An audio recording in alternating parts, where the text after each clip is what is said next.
Os brasileiros estão entre os usuários das redes sociais que mais compartilham informação no mundo. E mais, 60% acreditam nas notícias que chegam pelo Facebook e pelo WhatsApp. O problema é que nem tudo o que é divulgado é verdadeiro. E o que é pior, muitas informações são propositadamente falsas e são produzidas para prejudicar alguém, um grupo de pessoas ou uma instituição. As notícias falsas ou fake news, mesmo quando desmentidas, podem ter efeito irreversível e ameaçar até mesmo a democracia, na medida que prejudica o acesso à informação, algo fundamental para o voto consciente. Há menos de um ano das eleições, as fake news são o tema do Expressão Nacional. Eu recebo hoje o deputado Celso Pancera, do PMDB do Rio de Janeiro, o deputado João Willis, do PSOL, também do Rio de Janeiro, Jonas Valente, que é jornalista e diretor do Intervozes, Coletivo Brasil de Comunicação Social, e José Jairo Gomes, procurador regional eleitoral do Distrito Federal. Você, como sempre, é nosso convidado. Muitíssimo obrigada por ter aceito o nosso convite para debater esse tema, que é discussão nos Estados Unidos, é discussão na Europa e cada vez mais é discussão no Brasil. Deputado João Willis, eu começo pelo senhor. As fake news, elas são alimentadas pela facilidade de disseminação das redes sociais. Mas as redes sociais são só um meio. O problema parece ser a polarização que é cada vez mais exacerbada, raivosa e disposta a tudo. Você acha que é isso? Eu acho que a polarização política colabora, né, na verdade, aduba o terreno para as fake news, para as mentiras, para a calúnia. Mas não acho que seja a polarização a causa das fake news. Eu acho que as fake news, os produtores de fake news, se aproveitam da polarização. Porque há fake news produzidas com o objetivo de ofuscar um debate, de confundir um debate público, há fake news produzidas com o intuito de ganhar dinheiro. Há sites especializados em produzir notícias falsas sobre pessoas que geram cliques, porque eles sabem que quanto mais cliques eles têm, mais receitas eles têm de publicidade. E tem as pessoas que mediam a publicidade nesses sites e ficam com uma porcentagem dessa publicidade. Então, por exemplo, uma pessoa como eu sou alvo permanentemente de fake news porque eu gero cliques. Aparece qualquer notícia a meu respeito na internet, as pessoas abrem para ver. Porque eu tenho uma relação com a mídia de massa, eu participei de um programa de televisão de grande audiência, que é o Big Brother Brasil, faço um mandato que trabalha com temas relativamente polêmicos, então todo dia tem fake news a meu respeito. Das mais absurdas, que uma pessoa... Você se pergunta como é que uma pessoa é capaz de acreditar numa coisa dessas. Aquela de alterar a Bíblia, para mim, foi o cúmulo. Essa, para mim, não, essa é um dos cúmulos, né? Porque como uma pessoa com 2 neurônios, se fizer a sinapse entre tico e teco, percebe que aquela é uma notícia falsa, porque ninguém pode alterar a Bíblia, né? Mas há outras fake news que são, digamos assim, passíveis de ser verdade, como a ideia de que eu quero implantar o ensino do islamismo nas escolas, né? Por exemplo. É uma fake news absurda, mas poderia ser verdade, entendeu? Então, tem quem crie fake news absurda, tem quem crie fake news que são mais ou menos, que colhem mais ou menos na minha persona. E por isso as pessoas acreditam com mais facilidade. Deputado Celso Pancera, as notícias falsas, na sua opinião, têm lado? Ou elas independem? A esquerda produz fake news, a direita produz fake news, o centrão produz fake news. Qual é a sua avaliação? O lado da má fé, vamos dizer assim, tem o lado da má fé, né? O gosto talvez de criar um fato, de destruir uma imagem ou construir uma imagem, né? Então ela tem diversas facetas, mas a moeda é a mesma, né? É a disposição das pessoas, ou de grupos de pessoas, de grupos empresariais, de trabalhar com informação falsa em função de buscar algum ganho, ou mesmo não ganhando, mas de destruir alguém que possa ganhar, né?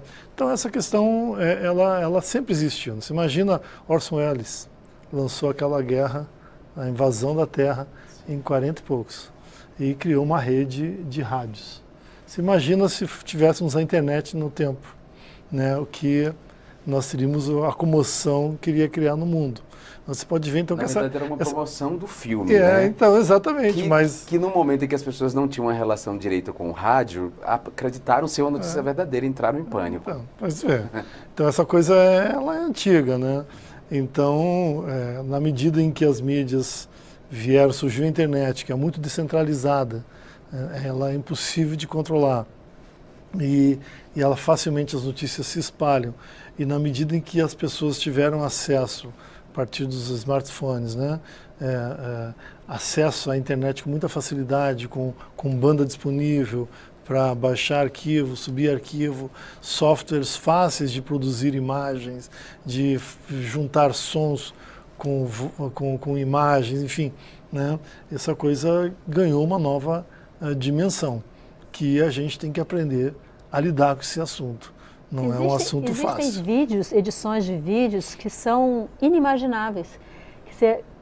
Vídeos que são, teoricamente, de uma pessoa dando entrevista, a pessoa está dando entrevista, mas falando coisas que qualquer um que parar para pensar, é a mesma coisa da história da emenda a um artigo da Bíblia. Você vê que aquela pessoa jamais falaria algo do gênero, né? E as pessoas simplesmente não param para pensar que aquilo é um absurdo, né? Não param para pensar e, sobretudo, quando autoridades fazem isso. Por exemplo, eu tenho um processo contra o deputado delegado Éder Mauro, porque ele fez uma edição fraudulenta, criminosa, de uma fala minha na CPI do extermínio da juventude pobre e negra. Ele fez de maneira... Ele não, quer dizer, a equipe dele, sei lá quem fez, mas enfim, o processo foi contra ele porque foi colocado nas redes sociais dele. Então, às vezes, as pessoas acreditam porque vem de autoridades políticas. Ou seja, as autoridades políticas que juraram proteger a Constituição se prestam a esse papel deletério, como é que o público vai fazer a distinção entre o que é verdade e o que é mentira? Procurador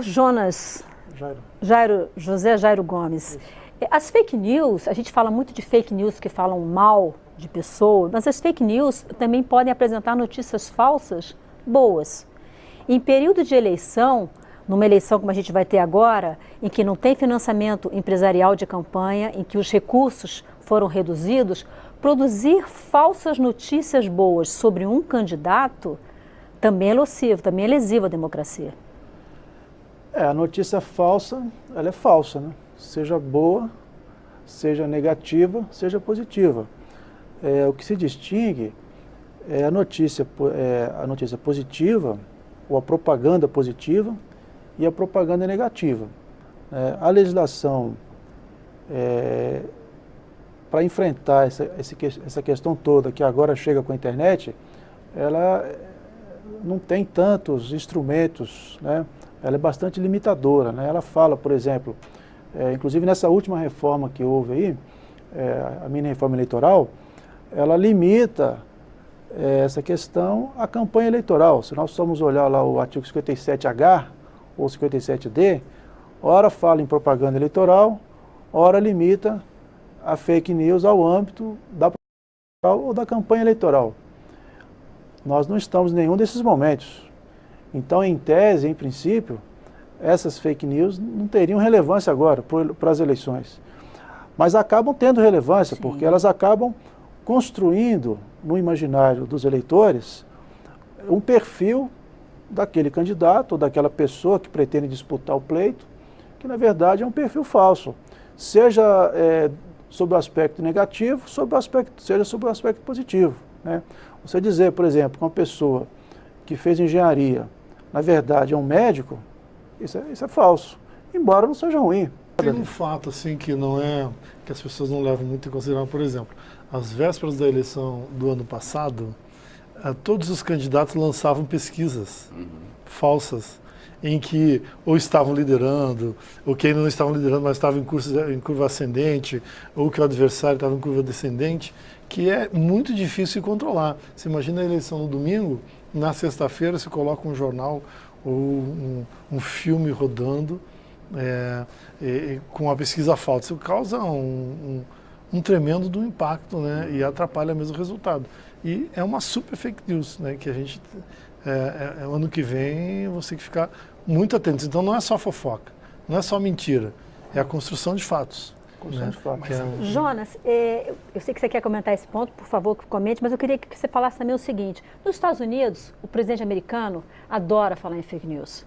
E ele chega ao ponto de, em entrevistas coletivas, ele dizer para determinados repórteres, não, eu não respondo a sua pergunta porque o seu veículo publica fake news. A impressão que se tem é que ele classifica como fake news qualquer coisa que fale contra o governo dele ou contra ele. E ele faz isso com grandes veículos de comunicação americanos. E quando a gente fala em fake news, a gente muitas vezes pensa em blogs, em sites de notícias que não são ligados à grande imprensa. E aí a minha pergunta para você é, como é que entra a grande imprensa, a credibilidade da grande imprensa nisso, em relação à produção de fake news? As pessoas acham que se buscarem aquela informação num grande veículo de comunicação, elas conseguem verificar se aquilo é verdadeiro ou não? Como é que está a credibilidade da nossa imprensa?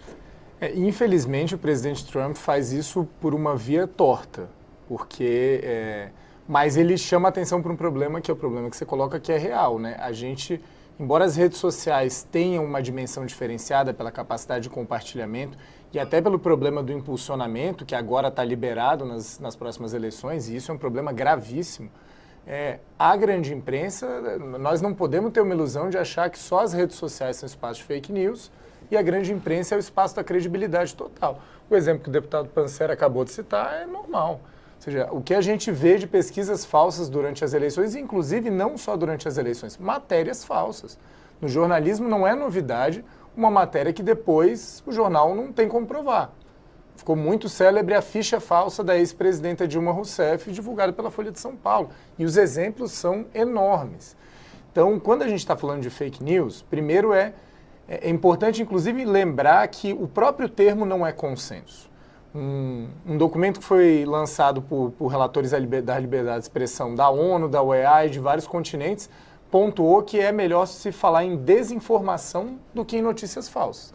E essa desinformação pode ter várias formas. Ela pode ser uma desinformação claramente identificável enquanto tal, ou seja, não tem base factual nenhuma, ou ela pode ser uma desinformação que distorce de alguma maneira, como o deputado Jean citou, por exemplo, uma edição de uma fala. A fala ocorreu, só que a forma como ela foi editada leva a uma desinformação. O Expressão Nacional já foi vítima disso. Já? Já.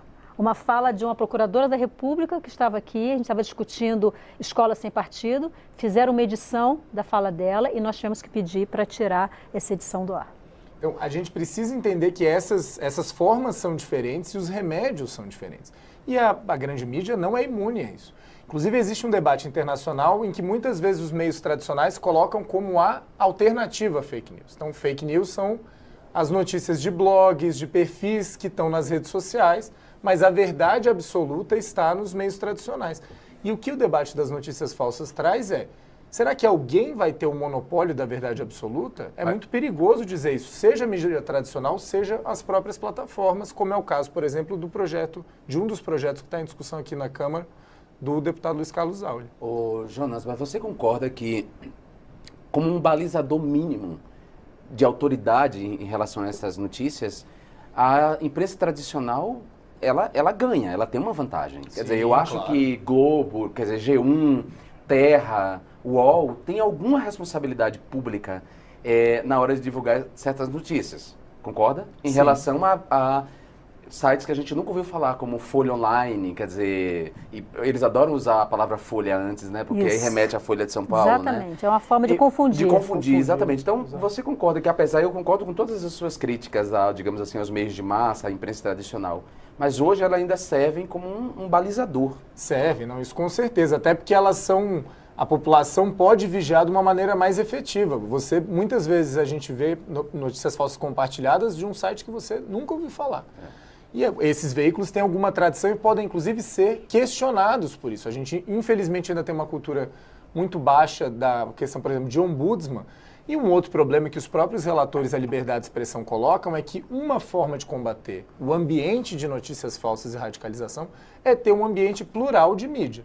E aí, desse ponto de vista, esses veículos são uma referência, mas a gente ainda tem uma regulação dos meios de comunicação no Brasil que é insuficiente para que a gente tenha um ambiente mais democrático e que, por meio dessas fontes de informação amplas e diversas, a população possa ter caminhos para que ela possa, ao tomar contato com o fato, recorrer a outras fontes de informação para comparar se aquele fato tem base ou não. Você se refere à concentração de vários veículos e o mesmo grupo de comunicação. Em poucos grupos de comunicação. E eles acabam funcionando como validadores, na verdade, né?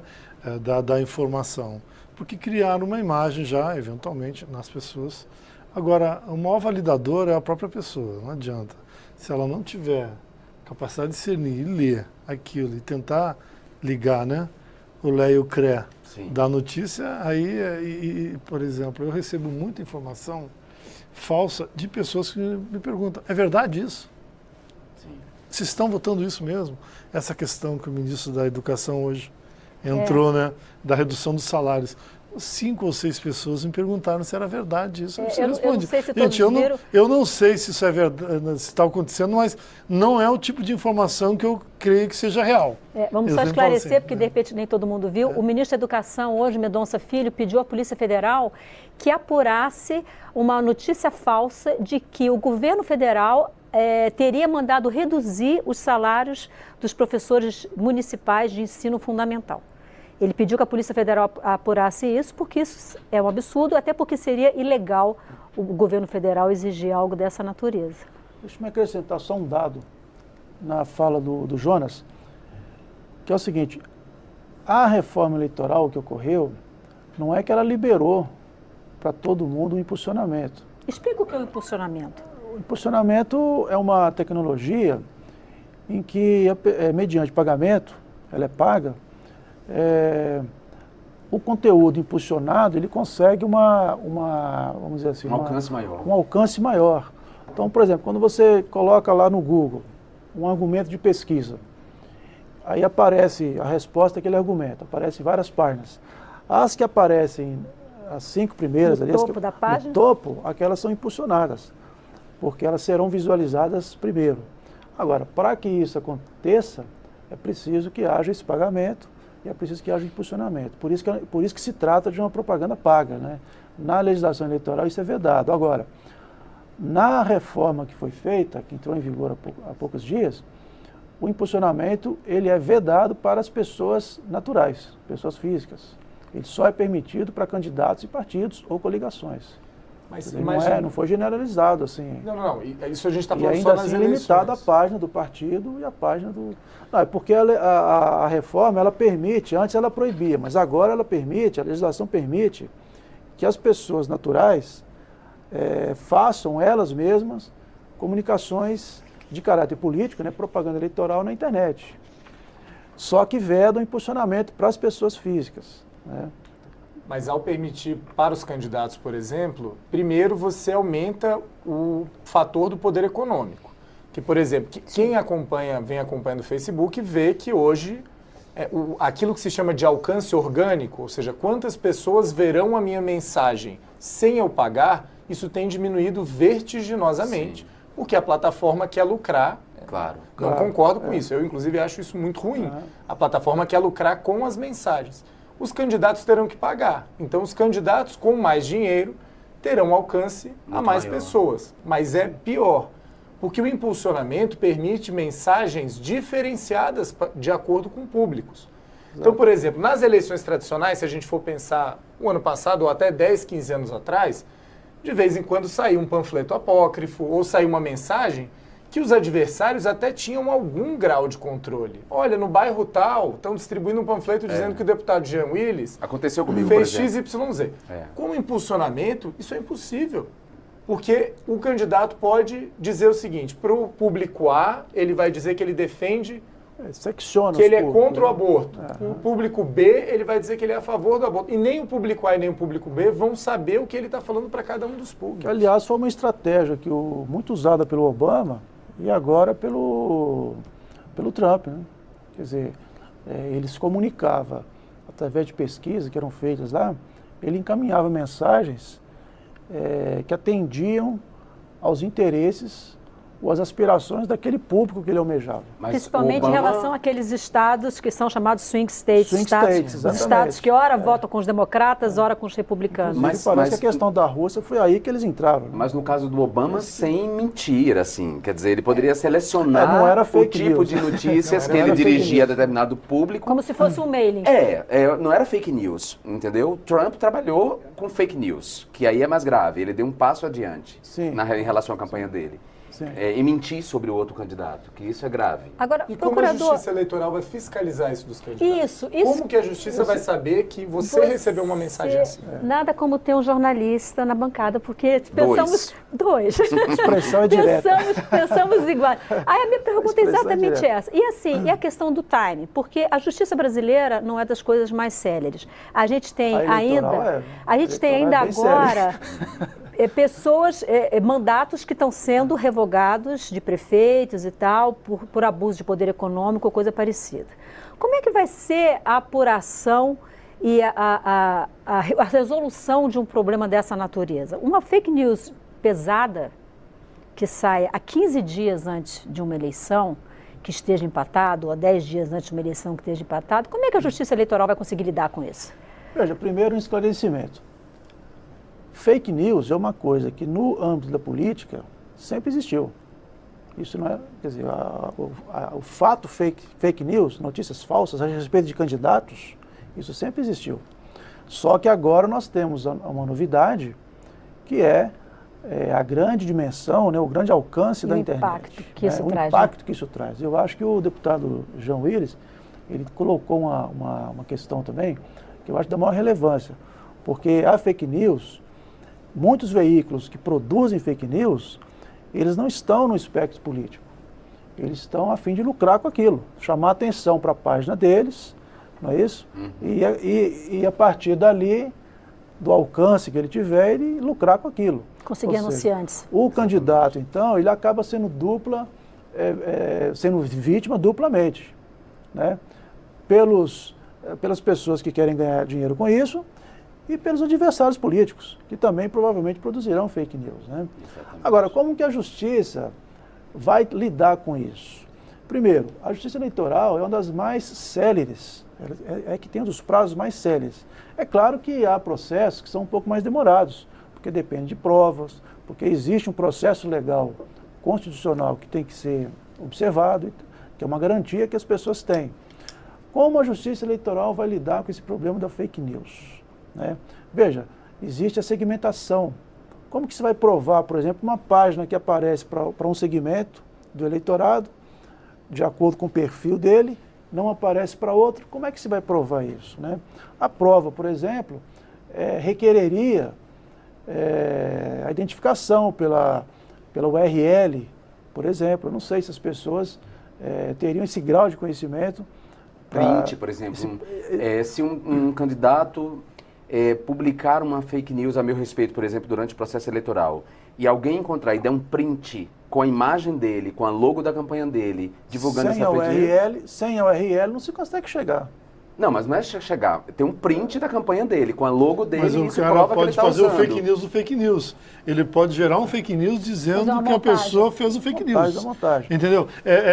O meta fake news. Mas isso aí, essa discussão... Meta fake news. É o meta fake news, né? Você vai gerando um sobre o outro. É difícil controlar. Eu tenho a sensação que nós vamos sofrer muito nessa eleição. Principalmente aqueles candidatos que têm posições polarizadas, extremas, né?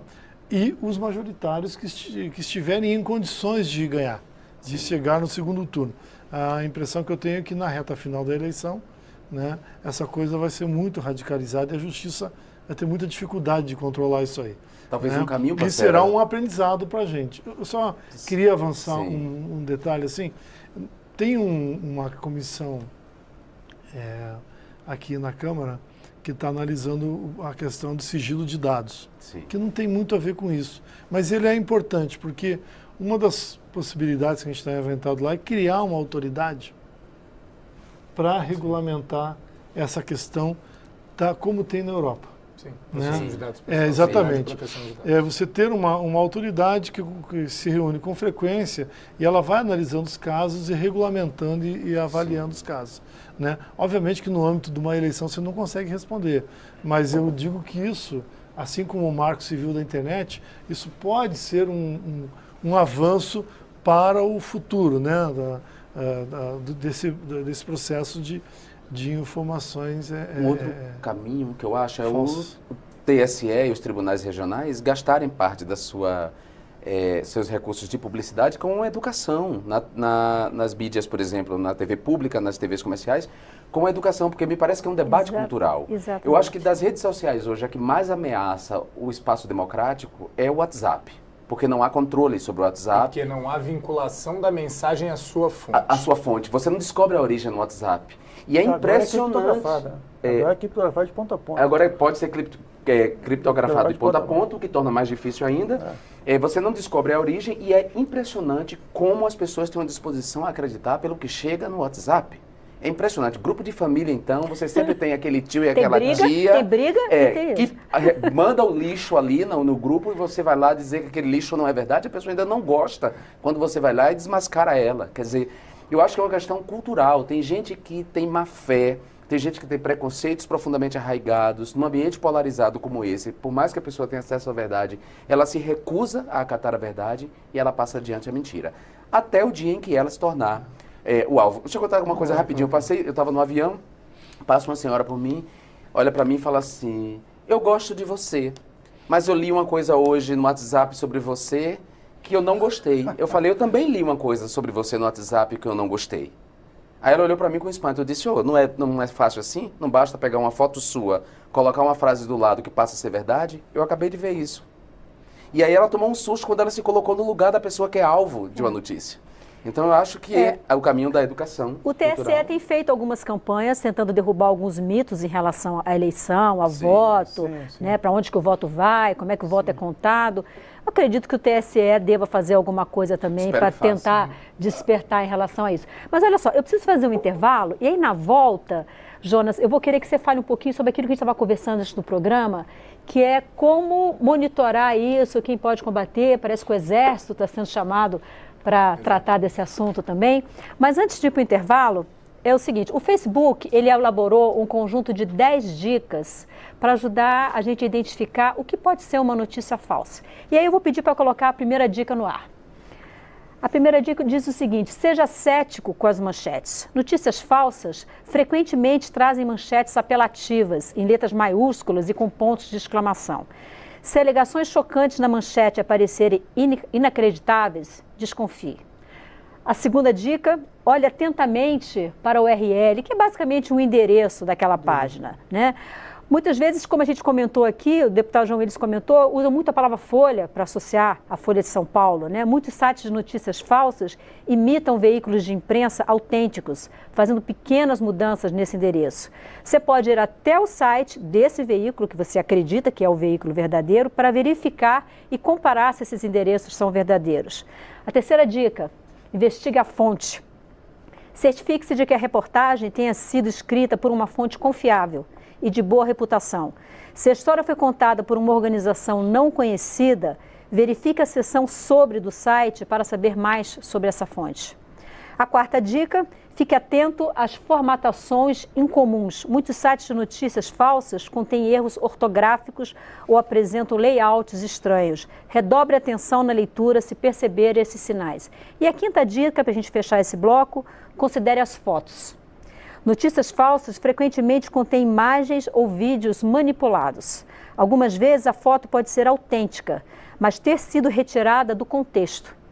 Você pode procurar a foto ou imagem para verificar de onde ela veio. Você comentava com a gente no início do programa que parece que o Exército vai ser chamado para tratar disso. Como é que é isso? Esse é um problema, porque o problema das notícias falsas virou uma discussão mundial e isso gerou uma corrida de soluções que são perigosas. Então, Segurança nacional,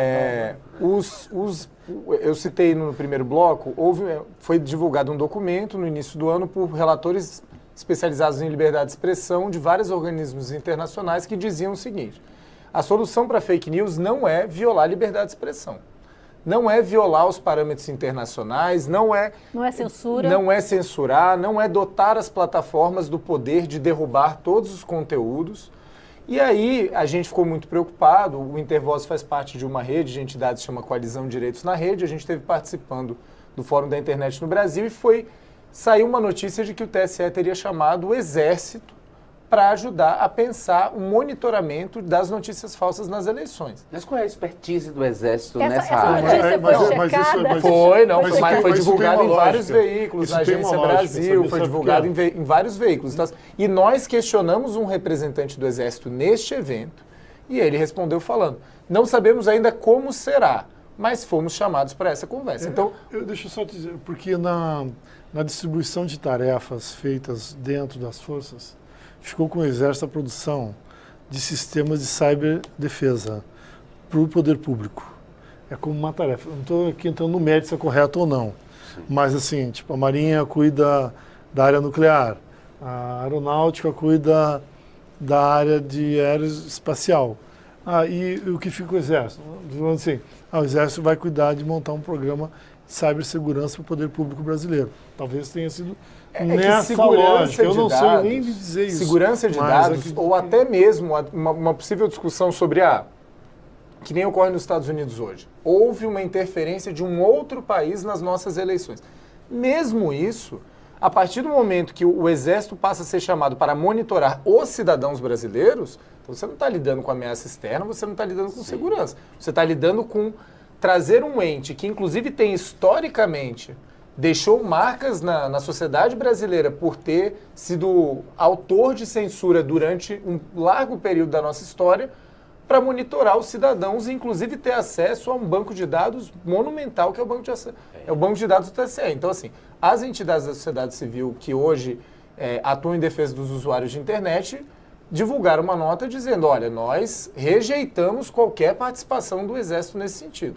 Isso não significa não discutir o problema, mas aí o TSE precisa chamar o conjunto da sociedade para pensar nisso. Eu acho temeroso, eu acho que essa participação do Exército nesse monitoramento tem que ficar clara, quais são os termos, se já tiver confirmada mesmo, essa participação tem que estar claríssima, porque nós preservamos e defendemos a liberdade na internet. Eu, por exemplo, que sou vítima de fake news, de calúnias, eu nunca pedi em nenhum momento das minhas reivindicações, em nenhum momento censura, por exemplo. Não pratico censura. E da minha página, por exemplo, eu só ponho para fora pessoas que me insultam, porque eu não sou obrigado a manter entre os meus comentários pessoas que me insultam. Mas, de resto, críticas eu mantenho lá. Então, eu acho que a gente tem que deixar muito claro mesmo, assim, quais são os termos da participação do Exército no monitoramento das fake news e de que maneira ele vai ajudar a combater as fake news sem afetar a liberdade, sem entrar invadir a privacidade do cidadão, do usuário da internet. Procurador, é possível resolver um problema desse sem envolver as redes sociais, os gestores das redes sociais, Facebook, WhatsApp, Twitter e outras redes? Mas veja bem, o Exército, ele é um parceiro e sempre foi um parceiro da Justiça Eleitoral. Talvez, por conta dessa parceria, independentemente do que ele fez, da intervenção política que ele praticou no país, da forma como ele se deu, hoje o Exército é um parceiro na definição de logística, por exemplo, em regiões inóspitas, na manutenção de segurança em estados que não conseguem garantir a segurança. É claro que isso passa por uma definição dos governadores, passa por uma decisão do plenário do Tribunal Superior Eleitoral.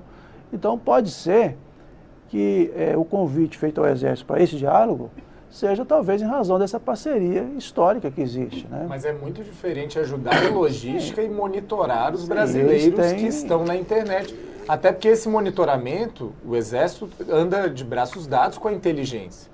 Essa inteligência não pode ser usada contra os cidadãos brasileiros. Não, diga assim, a iniciativa de chamar o Exército talvez não seja por uma razão assim, mais relevante, a não ser a parceria que já existe. Eu vi os estudos que levaram àquela prisão daquelas 11 pessoas às vésperas da Olimpíada. Como chegaram aquelas pessoas? Terroristas? Ou quer dizer, supostos terroristas. Eu digo assim, existem instrumentos que, bem aplicados, realmente permitem você chegar em tempo rápido nas profundezas da internet e localizar a produção, se for uma produção pesada. Existem instrumentos, parceira? Não, me apresenta, porque eu já fiz sucessivas denúncias à Polícia Federal e a Polícia Federal se mostra muito ineficaz. Eu vi uma demonstração depois da Olimpíada de como isso funciona. Por que eu digo que eu vi? Porque uma das ações que eu tentei desenvolver no período que estive no Ministério foi criar, lá no Rio de Janeiro, um Centro Internacional de Cibersegurança. Porque é uma coisa que eu acho necessária mesmo. E a gente andou alguns países para ver o que tem de avançado nisso, para a gente trazer experiência para o Brasil. Obviamente, depois veio todo o processo político, eu não consegui levar adiante, mas eu sei que o MCT e o MDIC hoje em dia continuam tocando esse processo, porque não tem jeito, tem que ter um esquema de cibersegurança muito forte. Acredito, do que eu li das matérias, aí eu vou te dizer do que eu depreendi do assunto. Primeiro é esse assunto da distribuição de tarefas, porque eu já participei de alguns debates de governo, no governo anterior, sobre a definição de tarefas em relação à questão de ciberdefesa do governo, né? Eu acredito que ali foi criar um news que não fosse fake, mas que acabou sendo fake, que é como nós vamos combater o fake news que possa vir do exterior para cá. Do exterior para cá. Acredito também que as grandes campanhas presidenciais estarão dotadas de instrumentos muito fortes para isso. E acredito também que o TSE terá, e porque existe, instrumentos muito profundos de averiguação da internet durante o processo eleitoral. Agora, o que não se tem controle, o WhatsApp, e aquela fofoca localizada, né? Por exemplo, quando você vai pegar uma determinada comunidade, um grupo social, e destruir uma imagem ou construir uma imagem. Vou citar um exemplo, que já existia, para você ver que uma coisa não é nova. Em 2010, as pesquisas davam a Jandira Fegali como eleita, como a segunda eleita Sim. no Rio de Janeiro. Na véspera da eleição, exatamente no sábado, né, uma mensagem de texto, naquele tempo não existia o WhatsApp, dizendo que ela era favorável ao aborto, né, e outras coisas mais, percorreram os telefones do estado do Rio inteiro. Sim, né? uma mensagem disparada, hoje se sabe, pela Igreja Católica. Bom, eu estou dizendo assim, levou a Jandira a ficar em terceiro lugar, de uma eleição que parecia determinada. Então você pode ver que essa coisa não é uma coisa fácil, porque ela já existia os meios antes, já existia a disposição de se fazer esse jogo. O que temos hoje são mais meios para conduzir a fofoca.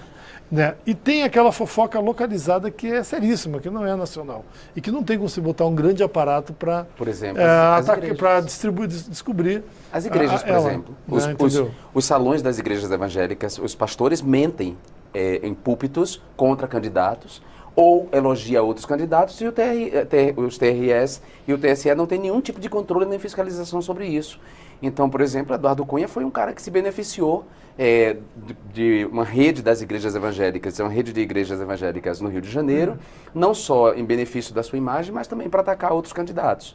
Então, acho que o TSE também tem que multiplicar os seus fiscais nesses espaços que são aparentemente neutros, e que de neutros não tem nada na campanha eleitoral. Mas uma questão, um desafio que tem... Deixa eu só falar uma coisa para você, que, por favor, fazer uma parte de entrevistador.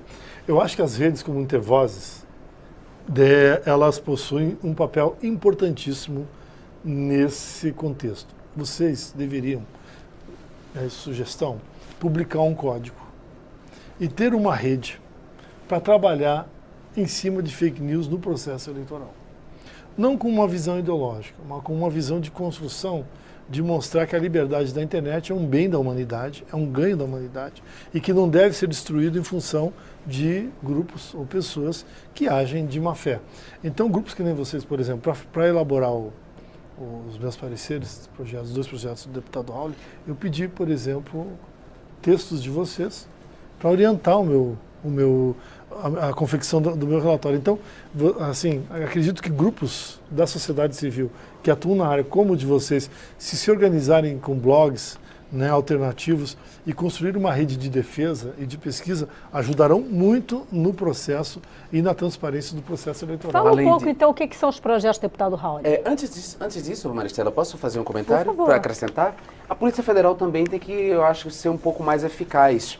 Por exemplo, eu tive um número inserido em diferentes grupos de WhatsApp quando aquele suposto jornalista, na verdade, um disseminador de ódio que foi contratado durante um tempo pela revista Veja, chamado Rodrigo Constantino, ele publicou os números de telefone de vários deputados que eram contrários ao impeachment de Dilma.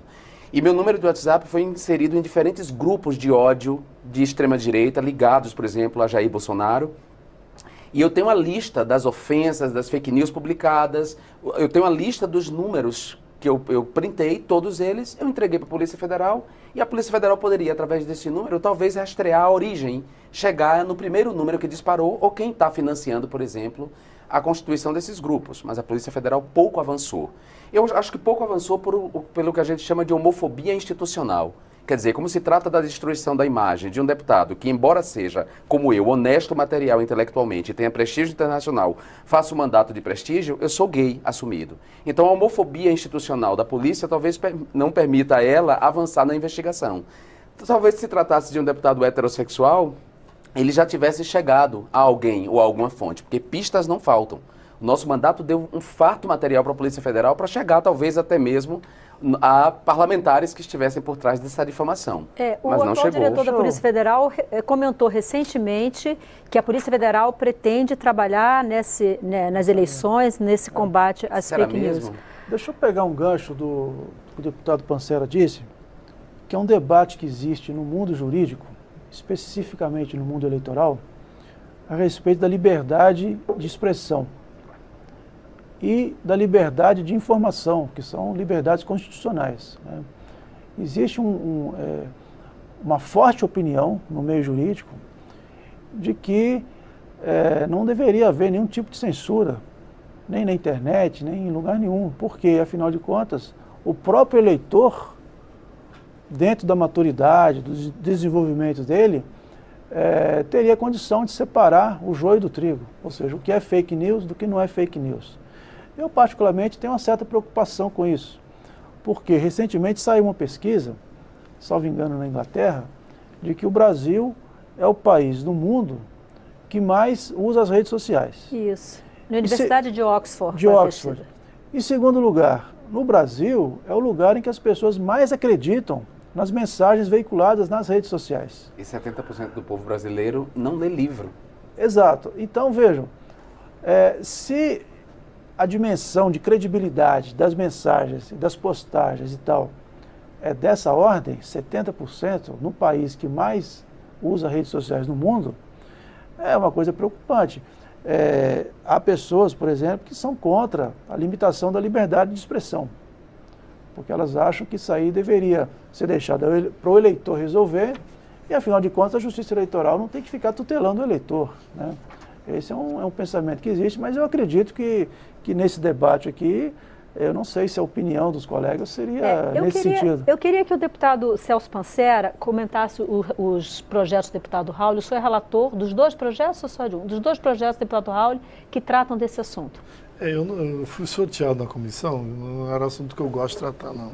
Que ele é polêmico, mas não é porque é polêmico, é porque realmente os dois projetos tratam-se, um deles é detenção e multa para quem publica.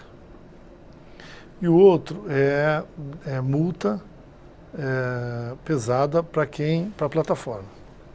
Eu acho que os dois casos é muito difícil, porque já existem, tanto o Marco Civil já regulamenta isso, quanto o Código Penal trabalha com essas questões. Então, se a gente ficar regulamentando demais, a gente acaba criando, vamos dizer assim, vírgulas demais, interpretações demais para uma justiça que já tem dificuldade de interpretar as coisas, extremamente sobrecarregada, né? Nesse sentido que eu acho que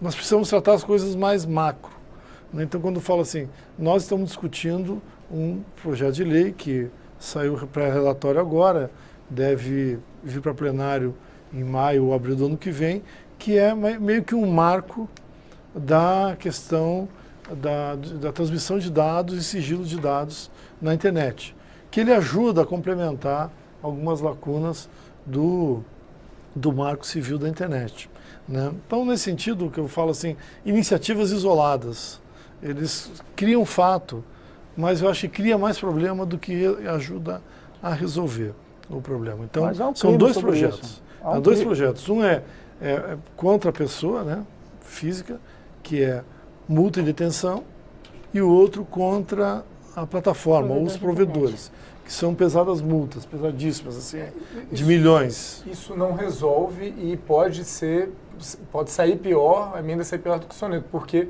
no momento em que se essa lógica de responsabilizar a plataforma for legalizada, primeiro, a plataforma passa a ser a detentora de dizer o que é verdade ou não, e segundo, a plataforma, para evitar as multas, na dúvida, ela já vai derrubar.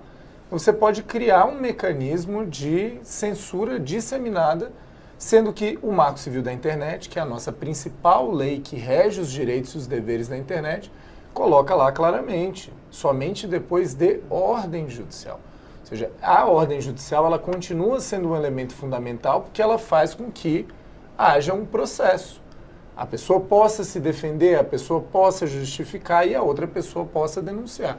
Então, eu me somo ao deputado Pancera no sentido de que essas soluções são soluções pontuais e arriscadas. Porque o que a gente precisa não tem solução fácil. Não adianta só o Estado deter o poder absoluto, nem só a plataforma.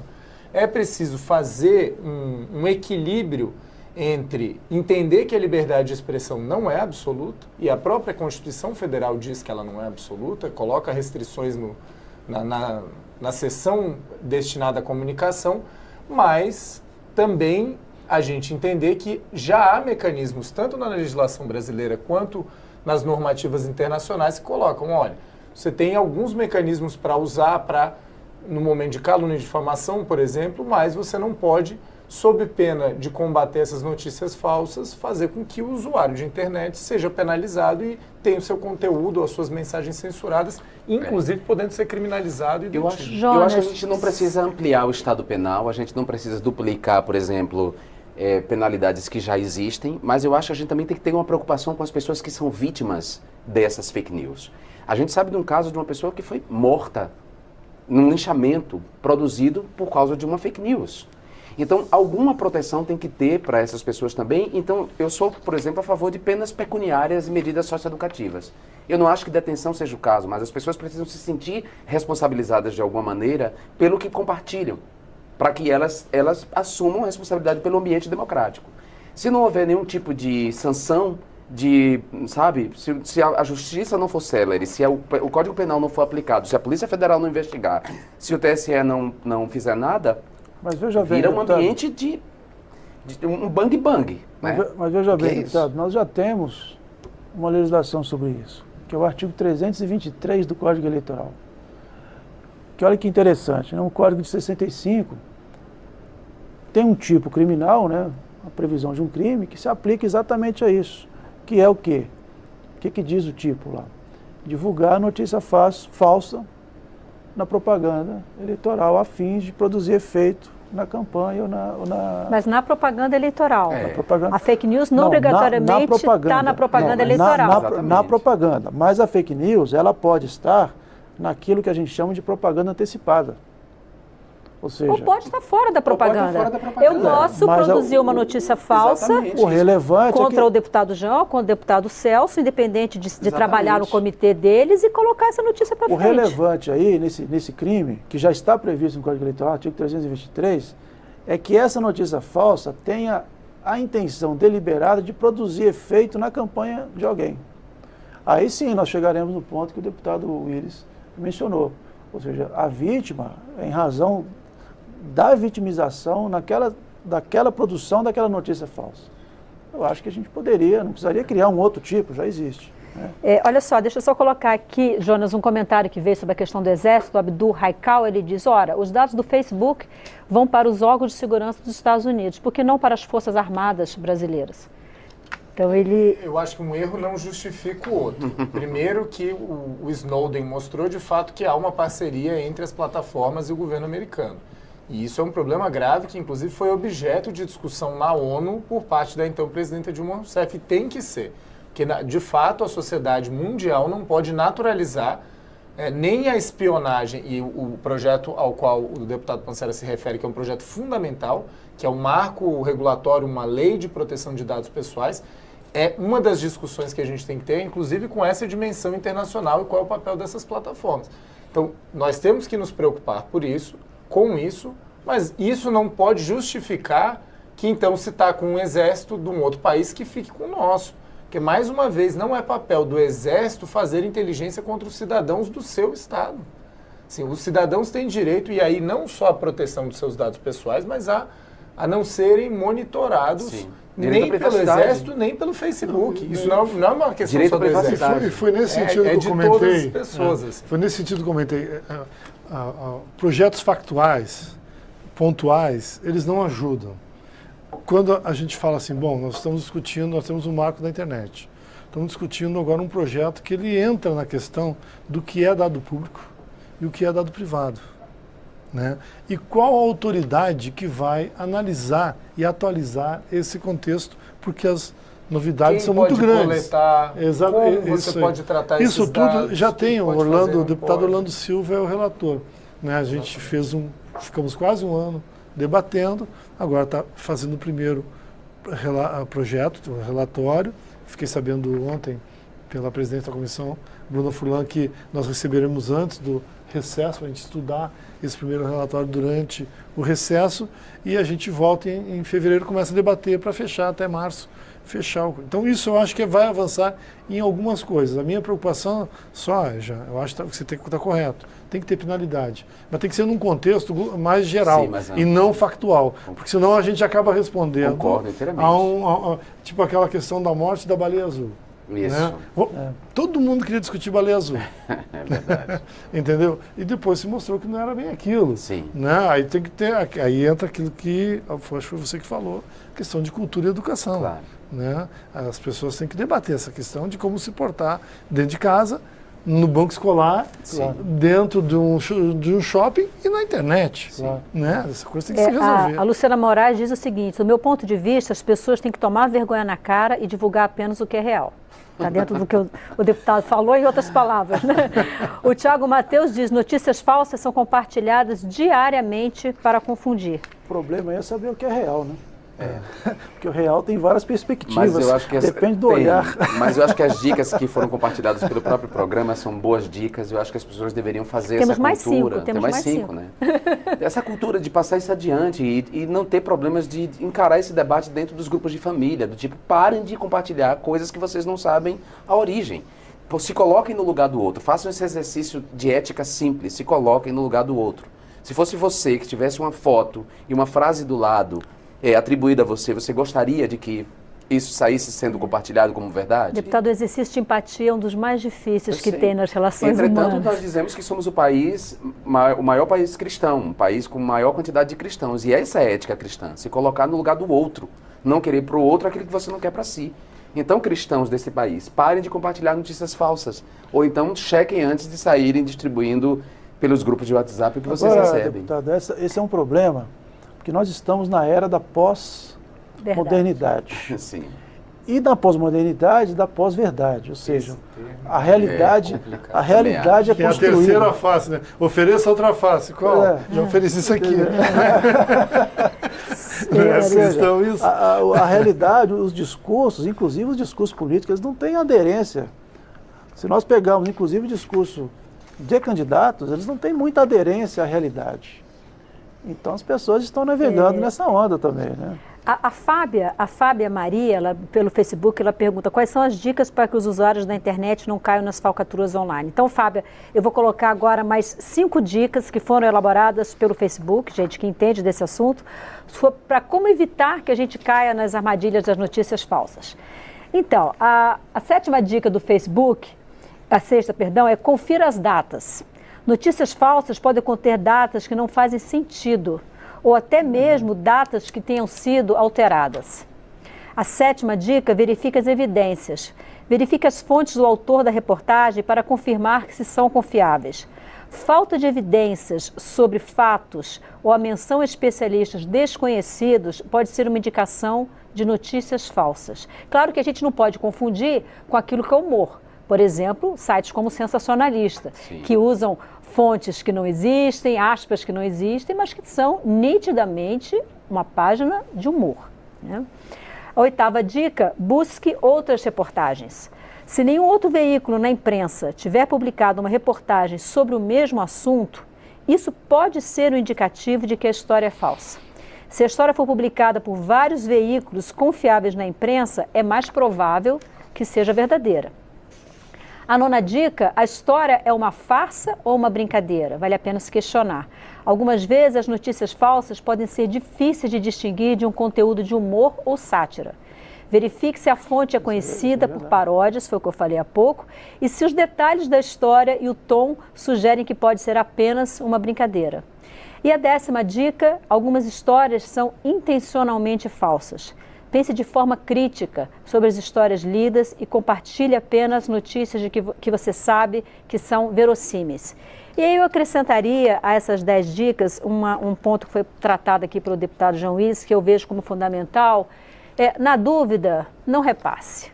Mesmo que seja de alguém que é seu desafeto político ou o seu vizinho de quem você não gosta, pare para pensar que aquilo você pode estar levando à destruição da vida de uma pessoa e, no caso da democracia, você pode estar impactando profundamente o debate democrático, o voto consciente. E aí depois a gente não tem como passar mais 4 anos reclamando que aquele candidato não foi bom, que os políticos não são sérios. Então é nosso trabalho também, é nosso papel também contribuir para que as informações, que são fonte fundamental da democracia, elas sejam verdadeiras. É bom lembrar que todas as ditaduras, de todas as linhas, a primeira coisa que elas fazem ao se instalar no poder é censurar a imprensa, é cortar o papel da imprensa. Por quê? Porque a informação está diretamente ligada à democracia. Então, vou encerrar o meu programa. Gostaria de agradecer ao deputado Celso Pancera, PMDB do Rio de Janeiro. Muitíssimo obrigado, deputado, por sua participação no nosso programa. Jonas Valente, jornalista do Intervozes, muito grata também. Deputado João Willis, pessoal do Rio, muito agradecida. José Jairo Gomes, procurador regional eleitoral do DF, muito obrigado também. Você de casa que nos prestigiou com a sua audiência, com a sua participação, muitíssimo obrigada. Na próxima semana, nós vamos falar do estudo do Banco Mundial que aponta caminhos para a redução do déficit fiscal brasileiro. Eu sou Maristela Santana e o Expressão Nacional volta na próxima terça, às 9 da noite, ao vivo, na TV Câmara. Eu espero você. Até lá.